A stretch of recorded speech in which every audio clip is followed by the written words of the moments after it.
Well, it's March Madness. We know sometimes it can be highs and highs and lows of lows, but the ACC is what we're sure of. And starting out 4-1 is certainly something to hang our hats high about.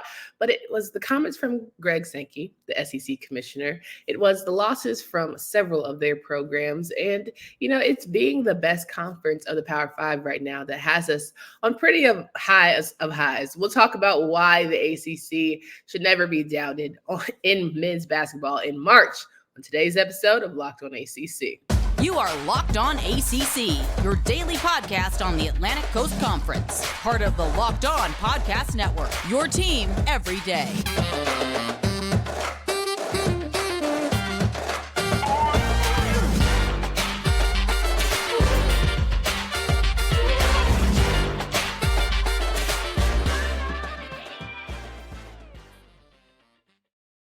What's going on, everybody? Welcome to today's edition of Locked On ACC. I'm your host, Candace Cooper, joined by Kenton Gibbs of Locked On Wolfpack. Each and every day, you can find us wherever you listen to podcasts. Make sure you download, subscribe to the pod from anywhere, but especially our YouTube page. We are 9 people away from 2,000 subscribers. I know it's annoying. I know you're tired of me saying it, but 2K would make my life organically from the ground up to where we started, to where we are now. I would just be so excited if you guys spread the word and try and get in on this community action. So we've got a lot to unpack on today's show with Kenton, and we're talking through March Madness. And, his team is doing the damn thing. My team is doing all right. A lot of our ACC schools are doing great. Virginia didn't get that memo, but there is something sweeter about doing well in spite of all the odds against your conference and other conferences that, put stakes in the ground that they're so much better doing badly. Kenton, how are you feeling? I'm going to tell you right now, to say I feel anything other than spectacular would be the biggest lie on this side of the Mississippi about this here NCAA tournament. Now, but again, with what we got going on as a conference compared to everybody else, I'm phenomenal. I'm wonderful because, of the Power Five, we'd be in second place because the Pac-12 is currently undefeated. But since they won't exist next year, of the Power Four, guess who's on top right now? Take a wild guess. It's crazy, but it's not. If anyone who watched basketball this season, and as much as we can be kicking and screaming for Wake Forest and Pitt to be in this conversation, it certainly stinks that they're not. Virginia, like I said, didn't get quite the memo that we were playing. I don't know, grown man basketball, whatever you want to call it. But I am truly just happy that we're all still pretty much dancing. Yeah, Virginia said the best offense is a good defense, and it is not, in fact, the best offense. The best offense is, in fact, good offense. So, yeah, Tony Bennett, I don't know what we got going on there, but if we could, I wish I could raise my hands a little higher so I could, fully show y'all that we need to get this thing moving forward. But Tony, get it rolling, get it forward. We need to get the ball in the basket, brother. That's a must. But everybody else, and I will say, my bracket is still in the top percentile because only 3 games wrong so far. How's your brackets doing, Candace? I did not make a bracket. I'm kind of over brackets. I don't know, something about it. I just like enjoying it at this point and just watching it for what it is. And, maybe one of these days I'll get in on the betting action. I'm working on the courage to be able to part with such, high wagers and things, but not quite there yet either. I ain't saying nothing about betting now. I'm not going to lie to you. I'm the guy to go to the casino, lose that $5 and be tight. So I'm not about to sit up here and pretend like I'm a bettor. But funny story, we made a bracket challenge for Locked On Wolfpack. And, Grayson said, whoever this ESPN 671 guy is, they're doing pretty good here. And I said, oh, man, 99% correct. Whose bracket is that? And then I logged into the thing, and it was like, this is your bracket. And I'm like, oh, okay. Well, I guess that. Maybe you put some money down. You could have been richer than you're going to be here in these coming weeks. But I will say that when we talk about March Madness and the start of it, all of our men's teams looked fairly good. Women's teams as well. We'll touch on that at the end. But for Tony Bennett, a lot of people are saying, a lot of people are calling for his job, not really getting with the times. It's time to adjust that offense. He, of course, has this offense that it's a little more slow paced, but you're banking on really great shooters. He hasn't had that as of late. You don't have the superstars, the cachet that you've once had. Is it time to adjust thinking and maybe elevate that offensive game? I think that he's stuck with a terrible conundrum, terrible place to be at, because he can either go get one and dones who he doesn't know if they will have the buy-in to his defensive system nor the ability to defend, or generally just the buy-in to want to defend at that level with that team, and play that style of offense that may inhibit their numbers or may slow down what they could be otherwise. So you run into, do I go out and get those guys who I know for a fact this player could put the ball in the basket, but they may not buy in? That's the question that he has to answer, and that's the catch-22 of it all, because it's one of those moments where it's like, if you only can get one or the other, which one are you going to pick, Tony?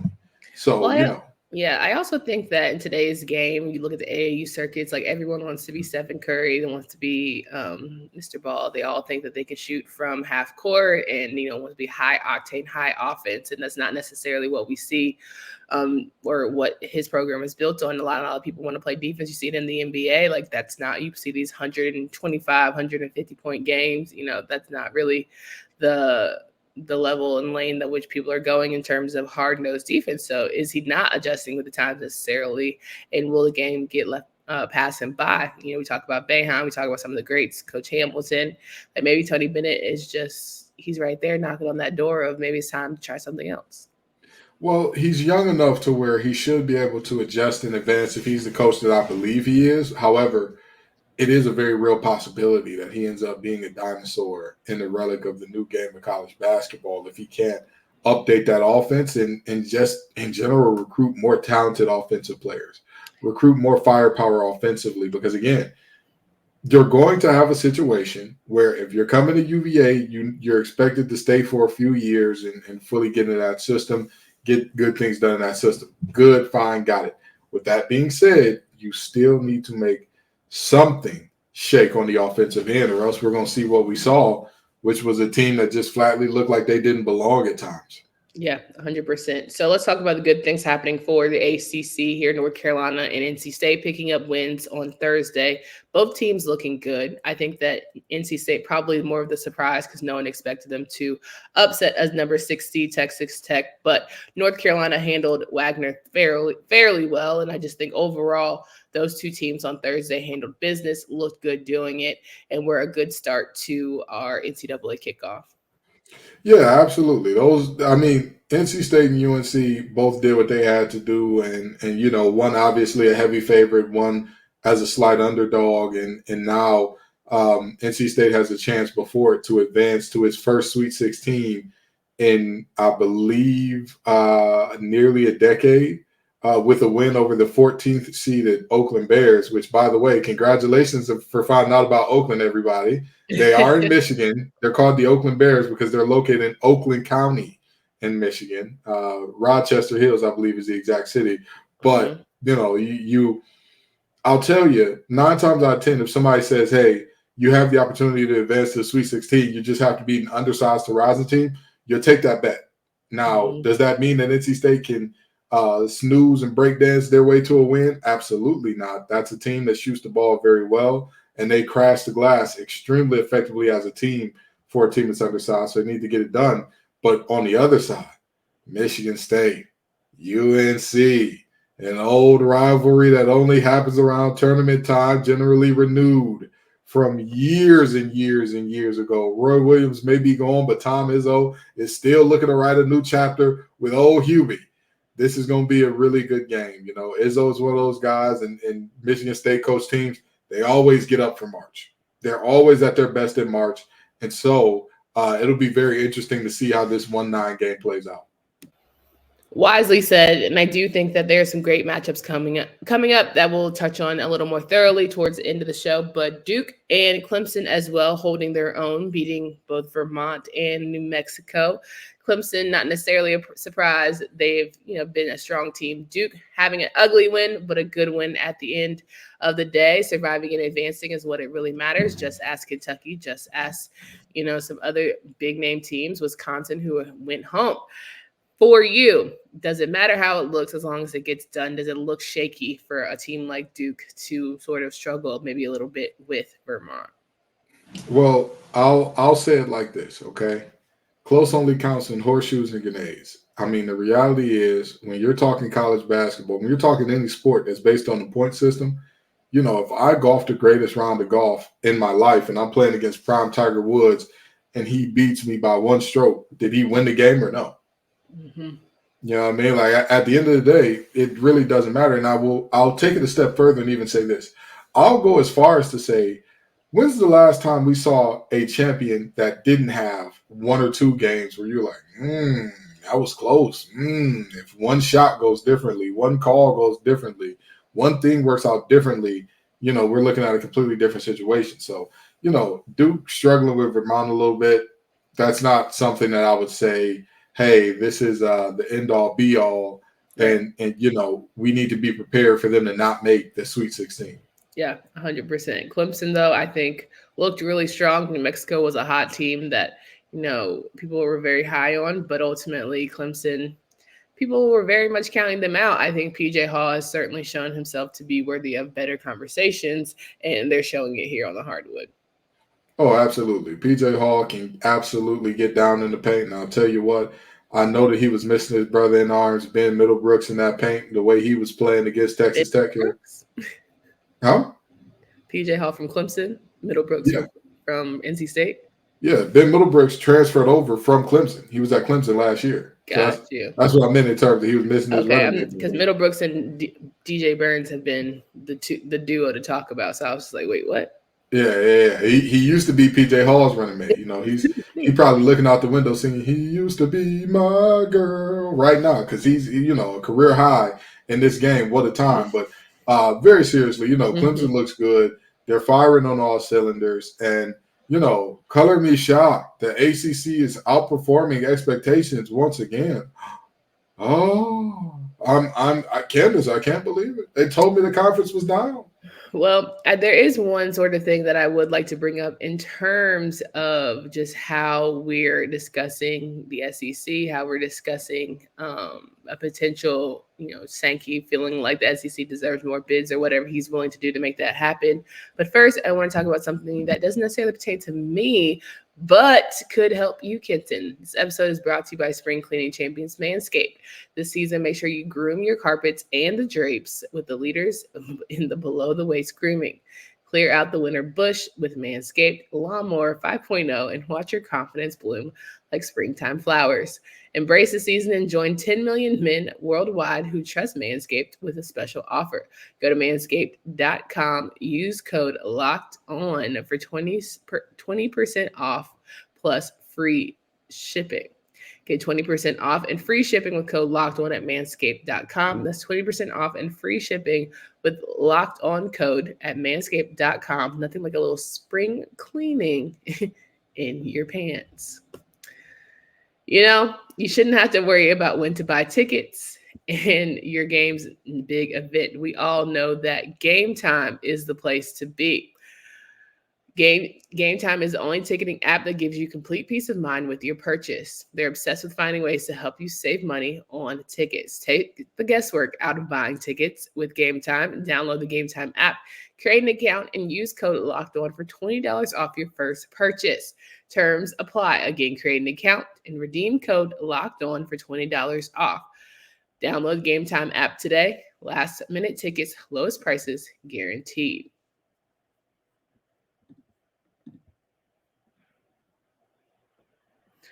All right, we've got to talk through what will be exciting games, as Kenton alluded to. But I did want to bring up the fact that Greg Sankey, the commissioner for the SEC, did make a few comments around, his teams needing more bids.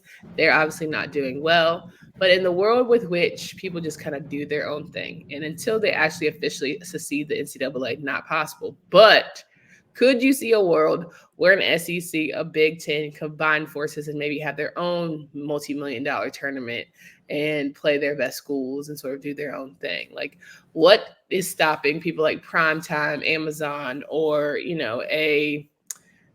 insert your favorite new Apple TV sort of mini tournament for $50 million? Like, what do you think the chances of that happening potentially are? Oh, they're extremely high. In terms of a regular season tournament, they're extremely high.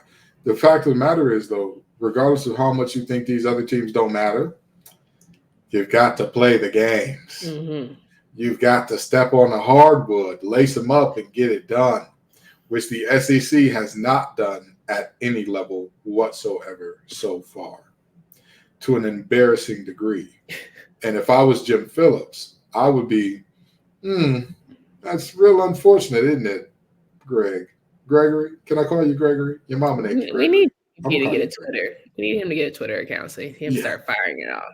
Yeah, you need to start. Or even the ACC handles start firing off a little more. Well, they're much too professional. That's why you and I can never hold those positions. That's why they wouldn't hire us, because the minute that they went 1-5, I would hit them with the LMA. Oh, looking funny in the light, huh?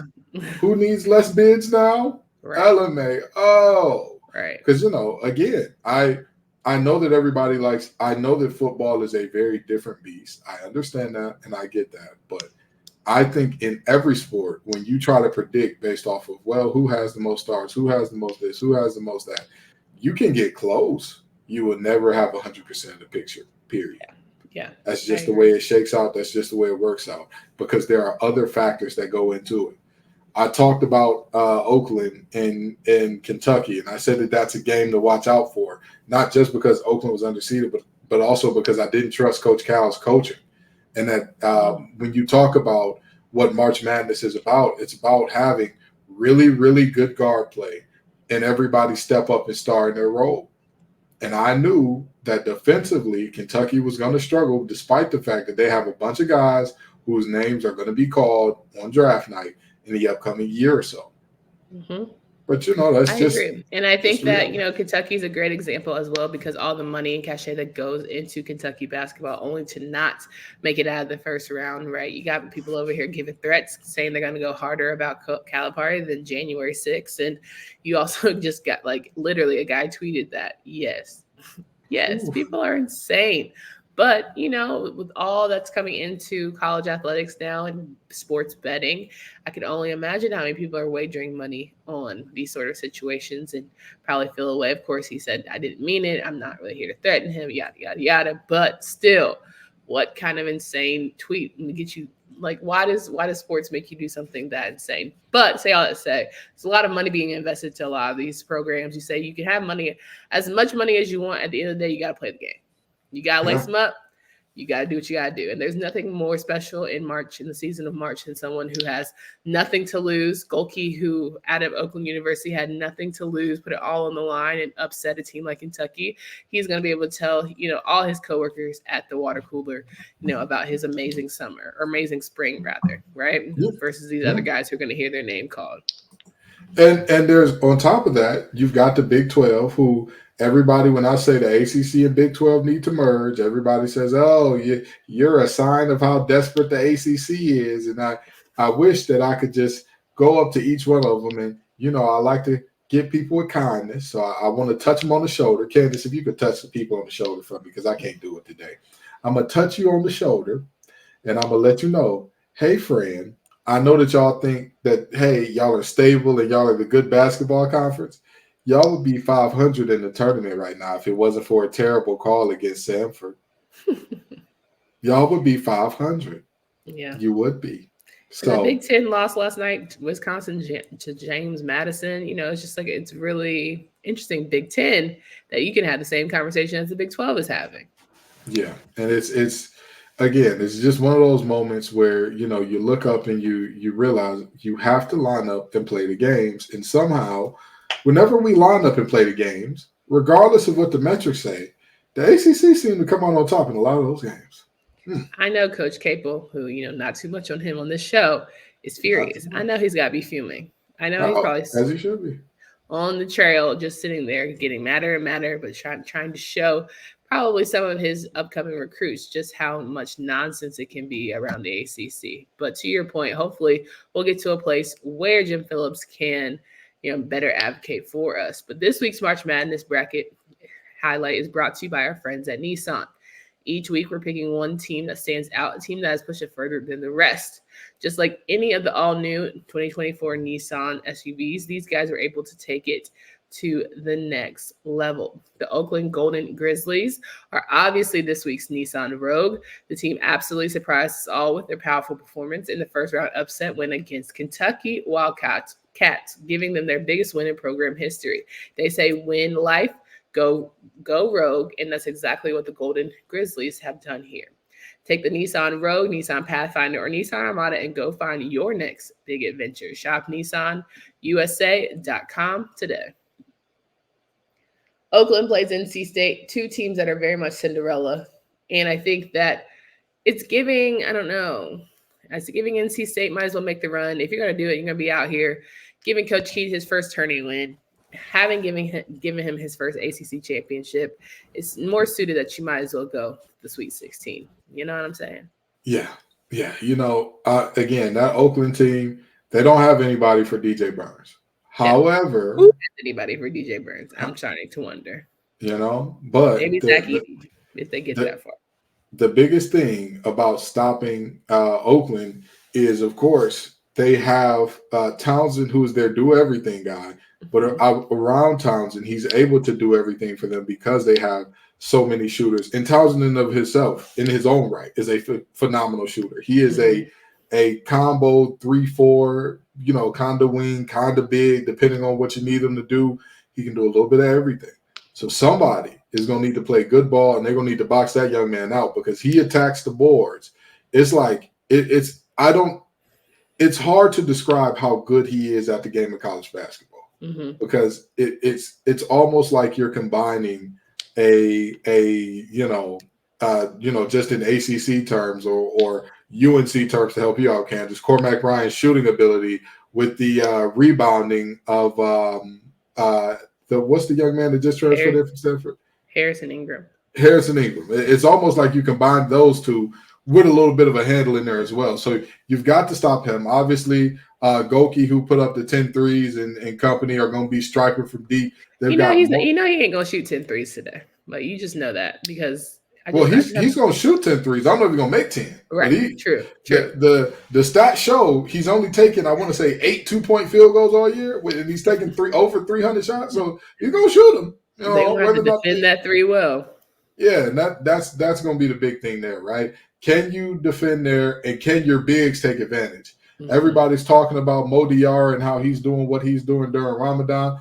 I don't care if he did it during Ramadan, Eid, Christmas, Hanukkah. Don't matter. The boy is balling, okay? He is playing out of his mind right now. Ben Middlebrooks with a career high. That front court is going to have to dominate this thing again. And I'll tell you what, if they can get a win while, you know, letting Jaden Taylor recover and get his one leg straight, Casey Morcell doing a lot of the defending, DJ Horn, same thing, that could be a dangerous team in the Sweet 16. I completely agree. I think they also have just the chutzpah of being confident, and now they see the wins in front of them and see how far that they've come this season. Might as well keep dancing, right? I think DJ Burns has become a really fun character for a lot of us who have watched him and don't want this party to necessarily end. In the same vein, we know that, you know, it's another super senior, Armando Bacot, is playing for what could be always his last game as a Tar Heel. You know, he loves this place to death. He would do anything for it. But Michigan State is playing with a lot of hunger, a lot of drive. They probably have that bad taste in the mouth of when they got blasted against North Carolina to win the NCAA championship. But you know, games ahead of them. We have Wojcik's daddy on the other side for Michigan State, Paxton Wojcik, who, you know, skims NIL, all the things. How much do you give credence to North Carolina's ability to just keep them on a track meet and ultimately get this W? North Carolina is the better team in this game by a lot. Man for man, talent for talent, they're a better team by a lot. Yes. There's only two ways that North Carolina loses this game. If the players are woefully underprepared and do not take this game seriously, or if Hubert refuses to make any adjustments from tip-off to final buzzer. That's the only way they lose this game. With all due respect, I have a ton – anybody who knows me knows how much respect I have for Tom Izzo, as he is a living legend. Every Big Ten record there is for coaching, he has it, period. There isn't a single one outside of, I believe, most national championships that he doesn't have. So with that in mind, he's a legend. But again, at some point in time, it comes down to the horses in the stable. And UNC's got a bunch of thoroughbreds over there, and I don't think they can keep up. I completely agree. Then on Sunday, we'll have James Madison face off against Duke. They'll be at 5:15 on CBS, and Clemson and Baylor face off at 6:10 on TNT. I think that for Duke, you got your feet wet. You played with Vermont. You can't play with your food with James Madison. Jared McCain had a great start. I think that Tyrese Proctor hit some clutch shots. Kyle Filipowski was kind of meh, but James Madison, them boys are hungry and ready, and they would love nothing more than to take out a team like Duke. You know what's funny? James Madison's team name is the Dukes. Yes. Duke losing to the Dukes would be hilarious. That'd be very much so, and nobody can beat us but ourselves type beat. But moving forward from there, very seriously, I think it's good that Filipowski had some struggles against that Vermont team that was undersized, because James Madison very much so is going to see some of the same problems. They're going to have size and athleticism deficits to Duke that are very visible, right? Mm-hmm. But so it's not about who's the biggest dog in the fight or who's the quick. You have to go out there ready to compete. You have to go out there, show up with the right temperament and mindset, because that Duke team did not look like they had the right temperament and mindset against Vermont. They got popped in the mouth a little bit. Luckily, they were able to take that best punch, get up and handle what they needed to handle. But you play with the Dukes if you want to, and that'll be a long trip back to the 919. Extremely long trip back to the 919. Those are our men's games. We know that you guys are locked and loaded, so we want to hear how you feel about them, how you feel about the ACC performing better than most, and make sure that you give us some feedback towards who do you think is potentially going to take it all for the men's side. Now, switching gears quickly and talking about the women's tournament, we know that we've had quite the stack of members who were doing well. Friday we had North Carolina beat Michigan State, so hopefully that happens. But Louisville lost to Middle Tennessee State. Having some of your best girls go down certainly never helps your situation. Duke was able to beat Richmond, and Virginia Tech handled Marshall, while Alabama beat Florida State. Solid first games for your ACC women. Not really too much surprise there. But Saturday, you'll see Notre Dame take on Kent State. NC State will take on Chattanooga, and Syracuse will face off against Arizona.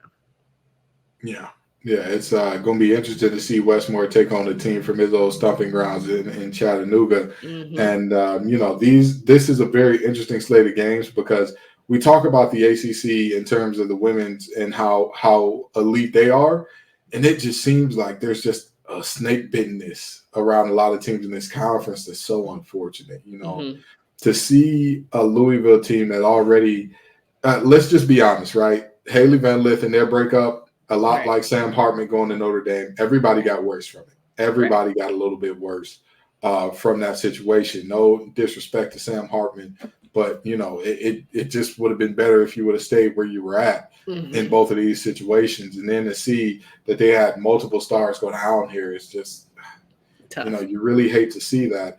But for the rest of the games for the day, you're looking at the champion and the runner-up in terms of the conference championship, conference tournament rather, going at it on today.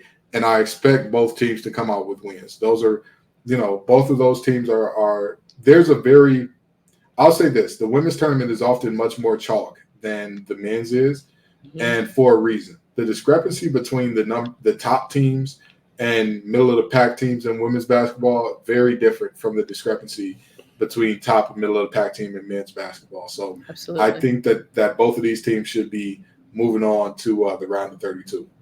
Yeah, as well as Syracuse. I agree. Duke will face off against Ohio State on Sunday. North Carolina will face off against South Carolina, and then Baylor will face off against Virginia Tech. To me, North Carolina almost beat them once. Not impossible, but they're gonna have to play very unselfish basketball, and it looks to us be having a great start to her NCAA tournament run. She's similar in having a very Herculean effort in that one. I think Duke is always unpredictable. Ohio State's beatable, but a very good Ohio State team. And then Virginia Tech, without, Elizabeth Kitley is sort of just riding this wave of how good can we be. We know we can be pretty dang good, but a Baylor team is certainly going to test them. Yeah, for sure. And I want to say this about North Carolina, right? I made this joke last time they pulled off an upset, so I'm going to say it again. Deja Kelly has never seen a contested mid-range jumper that she didn't love. I'll tell you what, she loves taking them, and she's going to take a bunch of them. Please, Deja, be unselfish. Find your teammates, okay? They're going to be open. South Carolina is going to game plan around you. Please, find your teammates. So, all in all, I think there's a very good slate of games. I think these are going to be some very entertaining games, If you're saying that the women's game is boring, you're making it clear to us that you're not watching, because these are going to be some phenomenal matchups both today and tomorrow. Yeah, absolutely. And I think that ultimately, right, it comes down to that we know this tournament is sometimes the ball goes in and it's just like those shots that are unbelievable, but it's just that team's time, is that person's magical run. And so all of those storylines, of course, we'll have for you as we recap here on Sunday, and then get you ready for what will be a great week of games. And I know before we get out of here, Kenton, I know that you've had, quite the week, but certainly if you wanted to say anything to the people, it's been an interesting one, but glad to see you still here and being my partner in this thing. Yeah, for sure. Thank you all for all the support. I'm a little shaken up. Obviously, as y'all can see, I'm not quite as expressive as I normally am. Not fully back to being myself yet, but that'll come with time. Thank you all for all your words of encouragement. The community that we formed here truly is like a family, and the way that you all have reached in to check in on me and all that. Candace and I are never the story.